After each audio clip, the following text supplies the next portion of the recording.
Today I'm going to be talking about Women's Environment and Development Organization. This organization is called WEDO. They concentrate on progressing the justice surrounding climate change that eventually result in sustainable development. An important element encompassed alongside that is that they have a high regard on gender equality and human rights. When engaging in processes, WEDO secures the notion that the policies and actions reflect the rights of women and viable development. WEDO ensures a place for women's political voice in all national and international levels, as well as allowing for greater power and influence for them.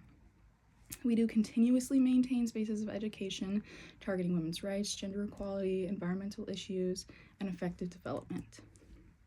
The first strength pointed out is when WEDO works with United Nations. For example, United Nations Framework Convention on Climate Change. They take intersectional approaches that always allow for a high regard of gender equality, Indigenous people, and overall human rights. WEDO created this website that's called Gender Climate Tracker that tracks the progress of the integration of gender equality and how it plays a mandated part in climate change and the policies that reflect that at local and international levels. So it basically just tracks the progress of making sure countries are mandating gender-sensitive policies into their work. The documentary Alma that we watched shows us the negative impacts that can be left on Native American women when their environment around them is destroyed.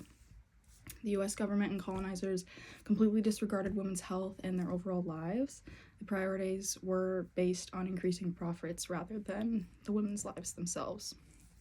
The documentary sheds light on that fact, portraying the message that the rights, livelihoods, and environments of Indigenous women are constantly being abused and neglected by our powerful government. The second strength is that WEDO plays a vital role in advancing disaster risk reduction, recovery, and response policies for women and low-income communities in the Global South. Referencing a Q&A session that was on WEDO's website, it talks about how women and girls are more likely to be at the scene when disaster strikes and suffer the consequences more, being that the boys and men get to go out and work while the women are restricted to working only within their homes. Now, due to the destruction of crops and the deforestation of land around them, women had to support themselves and their family by foresting. They gathered natural fruits and foods and whatnot from the forest and woods around them to support themselves, because that's all they had. And so the National Forest Authority, NFA, they got involved with these women and ended up giving them an income to live with, which in turn then allowed for the women to be able to afford anything. They were able to mainly pay for housing, better materials, and resources to support themselves and their families and their houses. Specifically, they encouraged women to use like bricks for housing, because that was just the most sturdy, rather than sticks and wood and whatnot, because that's what they used. WEDO's part in this was that they produced a gender mainstreaming manual. The purpose of it was to help different governments implement gender-sensitive considerations into their policymaking.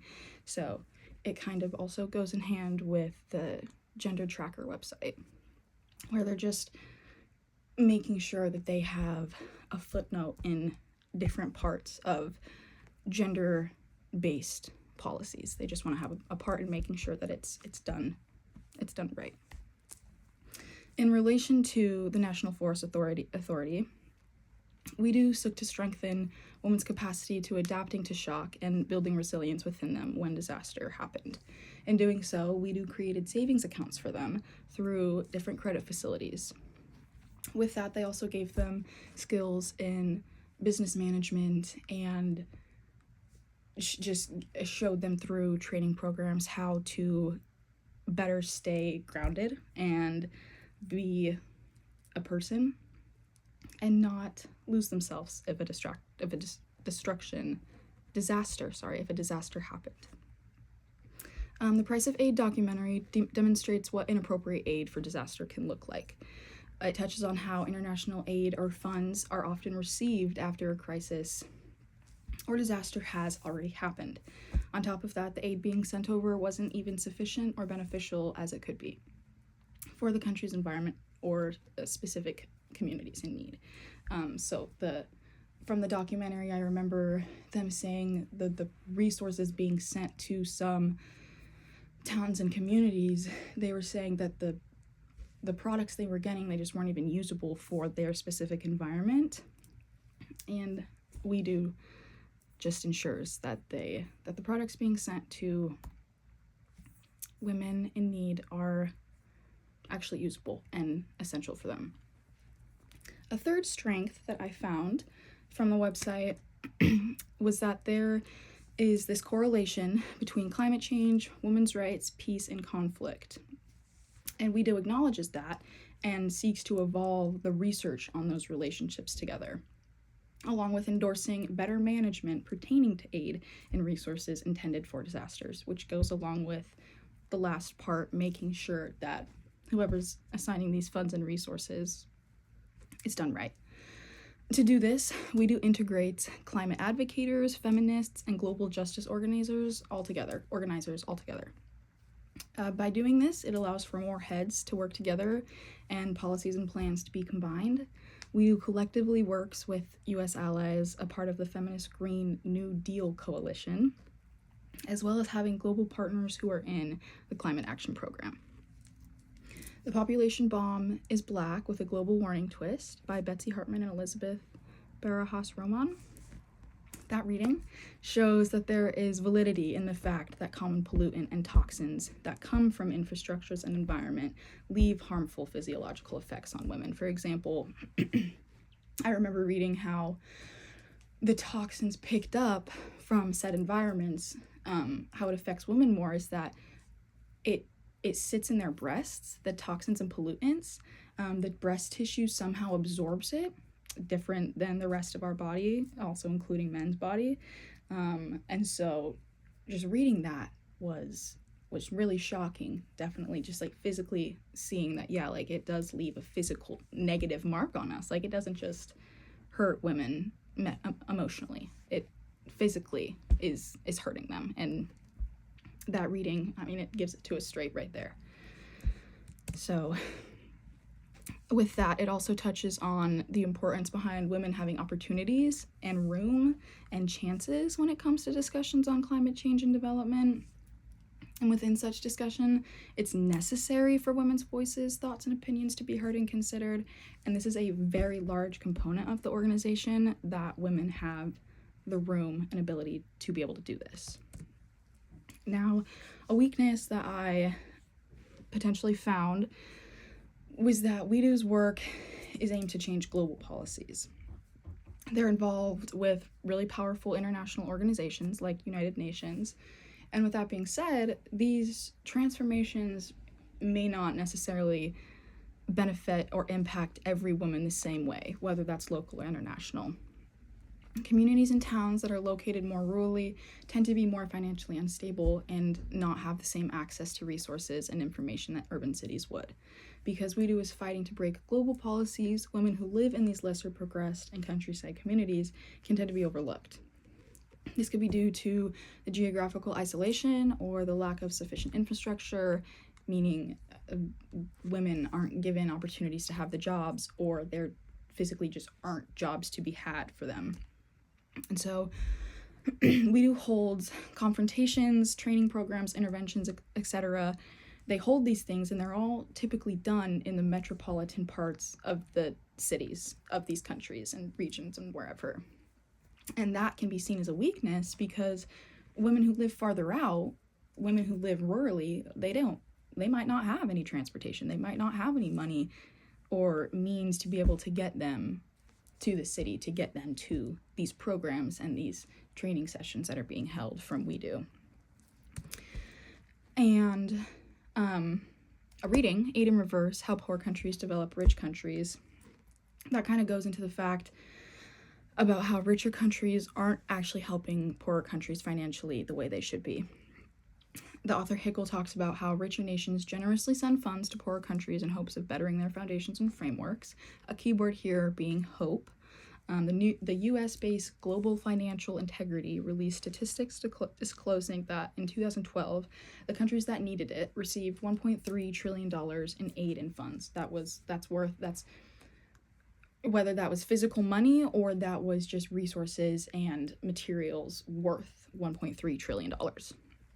However, the same year was recorded that $3.3 trillion were also taken from those said countries.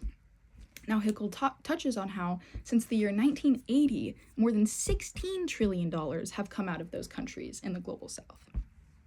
And that just goes to show the bigger picture. These richer countries, they're not doing it for the meaning. They just have the money and they're just sending it, and that's all it is. It doesn't feel like there's a whole lot more of anything sent into it. And according to this, the reading didn't go into why there was more money being taken, but we see right here that it wasn't how it should have been. They weren't getting help. They were being taken from. So using this case as a widespread example, specifically for WEDO, if developed countries could ensure that the poorer ones are gaining more funds than losing, then that will make a difference, 100%. If countries in the global south in need were actually getting adequate and enough investments, that could lead to more accessible transportation from rural to urban areas. With more transparent funds, then more solid infrastructures and networks can be built, meaning more jobs can be created for women, whether it's housework or whether it's physical labor. It doesn't matter what it is. There just needs to be more opportunities, regardless of what the kind of job is. All in all, having these transparent funds, it will result in easier access, benefits, and learning for women living in these poorer and more rural communities. The other weakness that I kind of determined was that WEDO is highly reliant on UNFCCC and structures a lot of their work under the frameworks of it. Because of how big and elaborate UNFCCC and other international organizations are, policies being changed and negotiations being had are a slow process. So much collaboration and consensus building are required, and it is all very time-consuming. Many countries have to come together. Many high-up people have to work together, and there's really nothing simple and sure about the process of making policies. And entwined with this, messages can be lost and efforts can be disregarded concerning gender-related topics. Due to all the negotiating and minds coming together to fight for the same or similar causes, organizations like WEDO can find themselves sometimes stuck in the political thick of it all, in hand then resulting in slower progress is being made and change not happening as fast as it could be. Policies that are gender considering can take much longer to go into effect, as well as being undermined by other climate-related issues. This is especially true for countries still showing resistance towards gender equality and are still holding sexist and traditional expectations and pressures on women. Even though the dependence on such international organizations are still necessary if we want to see significant global change, policies related to gender specifically face more complications and experience more delays compared to other climate-related issues because of such discrimination against them to this day still. Silvia Federici brings awareness to gender-related issues through her reading Wages Against Housework. This reading is about working to break the cycle of women portraying the role the capital gave them, according to her. Federici urges for women in societies to be as compensated and as esteemed as men are when it comes to physical labor. It is significantly important that WEDO's work and resources reach these kind of places to fulfill Federici and other women who aren't being treated as remotely equally. Women living in these restrained regions like this will benefit the most from WEDO's programs. The programs that focus on rebuilding confidence and resilience within women and giving them leadership skills. In conclusion, the organization Women's Environment and Development is a nonprofit group They seek to bring more justice towards gender equality and climate change. They heavily encourage that women have a voice and a say when it comes to leadership and decision making regarding climate change or other global environment related issues. WEDO's vision is to achieve sustainable development through gender equality, human rights, and the environment.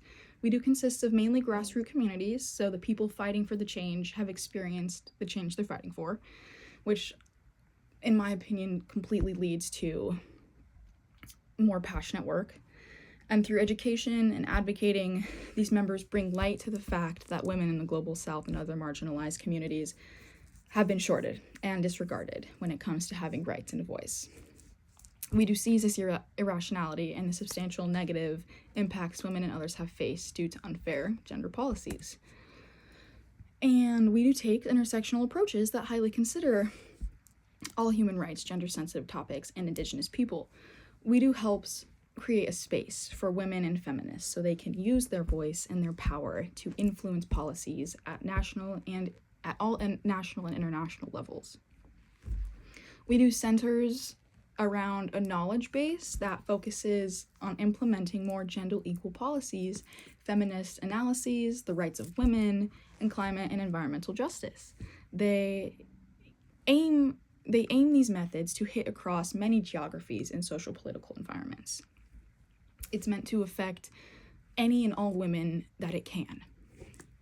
WEDO supports its alliances by giving out financial support through subgrants. This is in hopes of pushing coalition partners to better participate in global advocacy in local and global reasons. To continue fighting to break the unjust cycle of poor care and support towards gender and related environmental topics. And that is Women's Environment and Development Organization. Thank you.